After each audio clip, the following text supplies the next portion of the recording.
Morning. Morning. Do you want to start with just a bit of team news?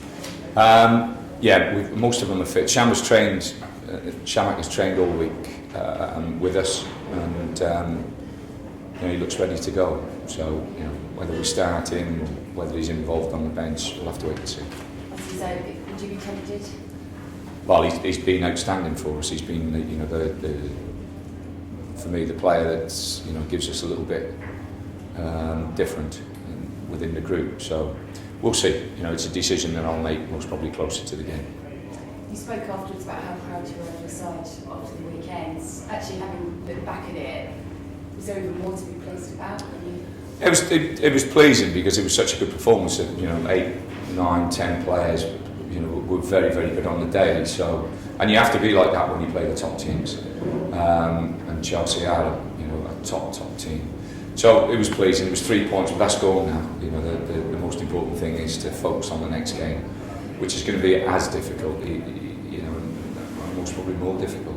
You say it's gone, but there must have been a kind of good hangover in a way. No, it's been smashing when you win games. Obviously, winning games, breeds confidence, and the way the lads play, they can glean a lot from it. But when we kick off on Saturday, that goes out the window. They have to perform again. It's been way more this season. You've tried a lot of things. Have you tried anything else this week? No, I think we've played well away from home this season without getting the results. And what the players have got to do? They've got to believe that they can get results. We've got four games left away from home, and we have got to pick up points in those 4 games. Do you sense that belief is there this week? I think it's been there all the time. Like I say, I think it's enhanced by the victory on Saturday. But I think the belief has been there. There's a tremendous spirit within the group. The group is an exceptional group in respect of togetherness. And that's most probably our strength as much as anything else. And you've probably seen the end of the game, the Cardiff game last week, the equaliser, and then almost kind of a hug between the managers at the end. Do you remember seeing anything like that? In respect of what the managers get up to, it's the players on the pitch that get you the results. And Cardiff would have been elated. West Brom would have been very, very disappointed to score a goal late on and then concede one straight afterwards. That is very, very disappointing. And Odegaard and Solskjaer spoken this week. That was almost their first bit of luck. That game Eagles might change this season. When you think back over the years that you've avoided relegation for it, has there always been that one moment, that one game? No, 38 games. It's not just one game that you get a little bit of luck and that gets you to safety. I think over 38 games, the harder you work, the luckier you get. And that's always been, what I believe. And you go from, like I say, fantastic performance against Chelsea. As soon as the whistle goes on Saturday, that means nothing. We're playing against a team. We've got very, very good players. We're playing, in the stadium with very passionate supporters, and it's going to be, a very, very difficult game for us. And we understand that. We know that. But that's been us all season. We've been the underdogs all season, and that will continue, irrespective of where we are and what we're doing. Given 8 that to 9 will play each other this week, how much more do you think we'll know about who might be heading down? Well, we've spoken, and people have asked me these questions 3, 4, 5, 6 weeks ago about what is going to happen, what's not going to happen. I think it will ebb and flow. And that's right through the league. I think it's been a very, very exciting season at the bottom of the league, but also at the top of the league as well. I know you probably touched on this last week. So far, yeah, that's if you'd have pulled me, when we, won against West Brom or the games that we have won this season, that a win is always a result of the season. And Saturday, if we were to win Saturday, that'd be the result of the season until the next game when we play Villa. That's for me. That's all that counts. Is now the Cardiff game. Apparently, Jose Mourinho came into the dressing room last week to congratulate your team. Is there a higher compliment they could have got? No, it was nice of him. It's very commendable, I think, for a manager of his esteem and the football club. He works for a wonderful football club, top football club. For him to take the time out and pop in and say well done to the lads, it shows great esteem from him as a person and as a manager. Well, he also talked about the heart that Crystal Palace showed I suppose it's a testament to your management in the short space of time that you've been able to create such a good team spirit. Well, as I've just said, I think the most probably the biggest compliment I can pay the group is their spirit and togetherness. They're a very, very good group of players. Even the players who are not in the team have been absolutely wonderful around the fringes. I've been involved at football clubs where one or two people have not been in the team and have lost their way and have not been, brilliant in lots of respects. But this group have been exceptional in that way. Okay. Well, will your approach to this game this weekend change after last week's points? Are they almost bonus points? No, not at all. My approach to every game is the same. With the players have a system that we play and we try and stick to, and irrespective of who we play, they have to believe that that's the way to get points and to get results. And I think although the results have not been brilliant away from home, we've certainly put in good performances. Do you think 3 points this weekend will almost see you there? No, not at all. I think we have to keep going and keep going and keep going until we're mathematically safe. Have you points total in your head? None whatsoever. As we've just said, it ebbs and flows, so it moves as time goes by. So, Julius Brody was brilliant again last week. I know he's out of contract at the end of the season. Any plans to sort of renew? He made one great save second half, took a couple of crosses. I think the 10 outfield players were absolutely brilliant as well. Of course, yeah. Any plans to offer him any deals? No, we'll sit down and talk to Julian along with I think there's 6 or 7 other players who are out of contract. As soon as we know where we are and what league we're in and what we're doing, then we'll sit down and speak to people. Good fans' favourite here, isn't it? Have you been almost surprised at how good he's been since you've come in? I've been surprised at a lot of players at the football club how well they've really coped with the pressure and everything that surrounds the Premier League. And like I say, when I came in, we weren't given much of a chance, and you think there might be an undercurrent somewhere within the football club. But as I've just said, as a group, they've been outstanding, not individually, but as a group. Tony, do you think the prospect of being able to go 8 points clear of Cardiff with a win on Saturday, does that make the prospect of winning all the more achievable? Yeah, you'd look at it from our point of view, and by winning the game, then it's a great fill-up for us. But Cardiff will be looking the same way. They'll be looking and thinking, well, if we can win, then we claw Palace back into it. So yeah, it's a tough game. It'll be a fantastic atmosphere there. Their supporters are wonderful. New stadium. They've got some good players as well, Cardiff. At this stage of the season, do you have to focus on what you're doing and not the other results around you? For me, it's always what you do. I've watched Cardiff's last 3 games from Monday through till today and analysed what they're doing and what they're not doing. They've changed the system a few times. They've rotated the players. But you look at them and they have got some very, very good players. And we know it'll be a tough game. Tony, good morning. Ian from BBC Wales. Ian. Nice to see you again. I know there's got to be a lot of emotion for you in this fixture, though, because you've obviously kind of put sentiment to one side, but you've always said you had a soft spot for Cardiff.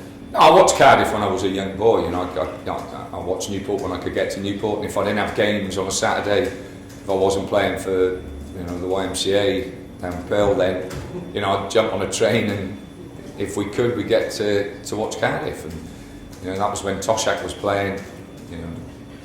Ian Gibson in midfield, and it was they had a very, very good team then. And I think my dad took me to watch Cardiff on a Tuesday or a Wednesday evening to watch Real Madrid when there was 50,000 people in the stadium, or whatever it was. So yeah, Cardiff, along with Newport, along with Swansea, along with Wrexham. I'm not being biased.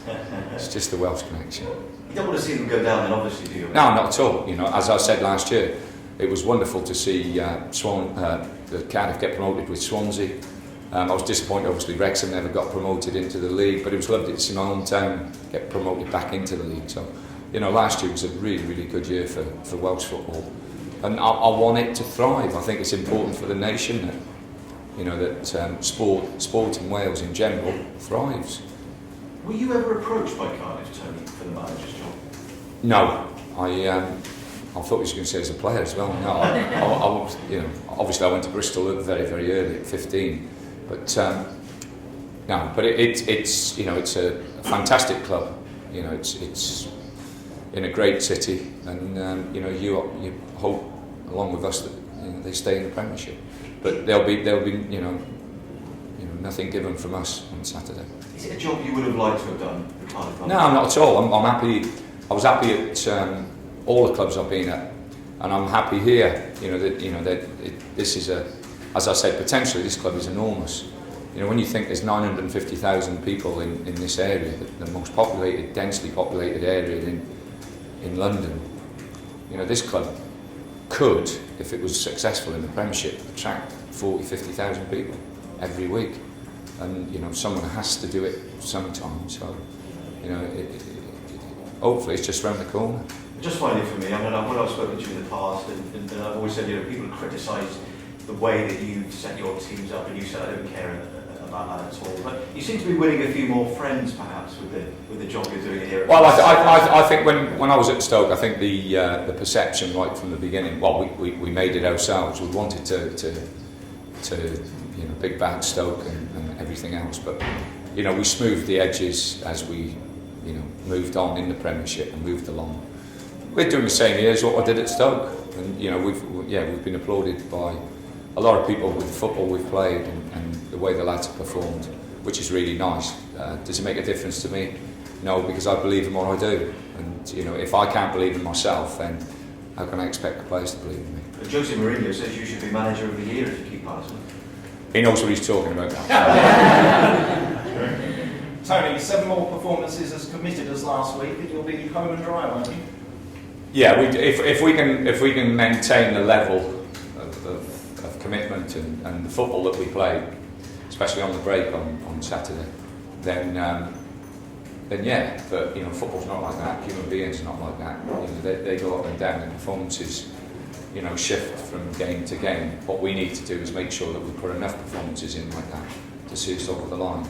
You know, this is going to be really, you know, if people think the Chelsea game, that's it, it's all over and done with, you know, that's the furthest thing from my mind. You know, we've still got to get the points. Everybody down there is fighting, and I think, you know, we have to focus and be really, really focused on the fact that we need to get those points and get them as quick as we can. And you created enough chances to have won 2 or 3 games last week. But we've done that in lots of games. If you actually look at us, if you say there's a weakness, it's been the fact that we haven't taken any chances. Even if you go back to the game at Tottenham where we missed a penalty and we had 3 or 4 fantastic chances in the first half, you know, really and truthfully, we could have or should have come off at Tottenham at White Hart Lane 3-0 at half time with a chance. And I'm talking about, you know, really good chances, and that has been most probably a little bit of a weakness for us this year. You must be pleased that so many of your players are putting in man of the match performances at the moment. Yeah, and you know, and we'll need it Saturday. Like I say, Saturday will be most probably a more difficult game than the Chelsea game in lots of ways, in lots of respects. You spoke last week about expectation, but the expectation in this game against Cardiff is going to be very different from last week, isn't it? Well, the expectation, I think Cardiff have said that, you know, they expect to win and they want to win this game. So it will be the underdogs from now until the end of the season. We'll have that tag, and you know, and people are still writing us off, and you know, that's fine. That's not a problem with me. Do you think this game will be harder than last week? In that, really, for Cardiff, it's pretty much the last throw of the dice, isn't it? I'm not sure it is the last throw of the dice. I think you know, if you look, there's so many teams that have come through in the last 4 or 5 games in the Premier League and done something special. You know, Wigan the one year who had an unbelievable run, and they beat most of the top teams continuously to stay in the Premiership. Now this is tough, and like I say, you've got to get to a certain number of points as quick as you can. Then I can sit here or stand here and be a little bit more relaxed than what I am now. Can you start to look higher up the table now? Because for every place that you go higher up, that's another £750,000 in prize money. Potentially, if you have a good end to the season, another 3 or 4 million in the kitty for the summer. Staying up. That's all I want to do. I'm not interested in money. you know, that the chairman might be and the people, the directors might be. I'm not interested in that. The only thing I'm interested in is getting the team to win on Saturday, give us enough points to stay in the Premiership, and then the money follows. The chairman will be well looked after if we stay up. And with Shamak coming back, that pretty much puts it in with Johnny Williams going to Ipswich for the end of till the end of the season. Well, we've got a recall. We've got a recall on Johnny. So you know that could happen if we want it. Sham's important to us. You know, he's the, like I say, he's the one player that is different, and the one player we need. We can't carry too many players who we're not sure can do things. We've got to be certain on certain aspects, and Sham is one of those players who has got tremendous technical ability, can open the door for us, but physically and with his experience as well, he's been very good for the group. Good luck this afternoon. Thank you. Okay, the cameras can go off at 10:30 tonight. Red embargoes if they're written.